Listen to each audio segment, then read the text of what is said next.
Olá pessoal, meu nome é Rodrigo Scalari, eu falo daqui de Paris, de um ponto bem central aqui na cidade. Atrás de mim a gente tem o Louvre. Esse vídeo, a iFriend me pediu para falar um pouco do meu trabalho como amigo local de viajantes do Brasil e do mundo aqui em Paris. Como amigo local, eu acho interessante que você apresente e visite aqueles pontos que todo mundo quer conhecer, né?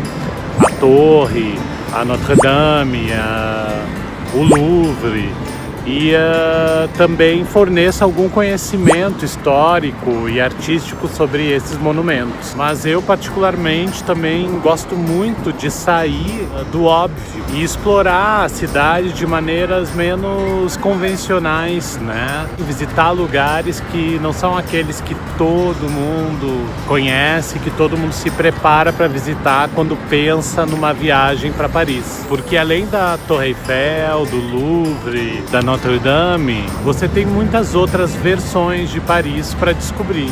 Você tem a Paris dos parques e jardins, por exemplo, né, como o Parque Buttes-Chaumont, que fica lá na região norte da cidade, que é um parque muito bonito. Você tem a Paris dos canais, né, como o canal Saint-Martin, que é um canal que sai daqui do Sena e cruza Paris em direção ao norte da cidade. Você tem as fromageries, que são as queijarias deliciosas de Paris. Você tem as pâtisseries e as boulangeries, né, que são as confeitarias e padarias da cidade. Também são bastante famosas pela qualidade dos doces e dos pães feitos aqui. Você tem os cafés, né, lugares onde os parisienses costumam sentar para ler um livro, ou as brasseries, lugares onde o pessoal vai encontrar amigos, vai tomar uma cerveja, né? Geralmente no fim de tarde, depois do trabalho. Enfim, todo um lado B de Paris que somente um morador local vai conseguir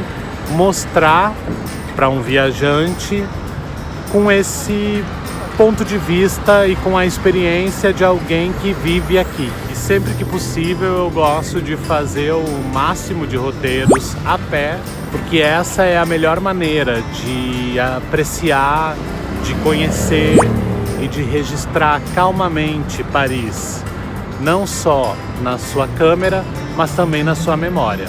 Obrigado e até a próxima.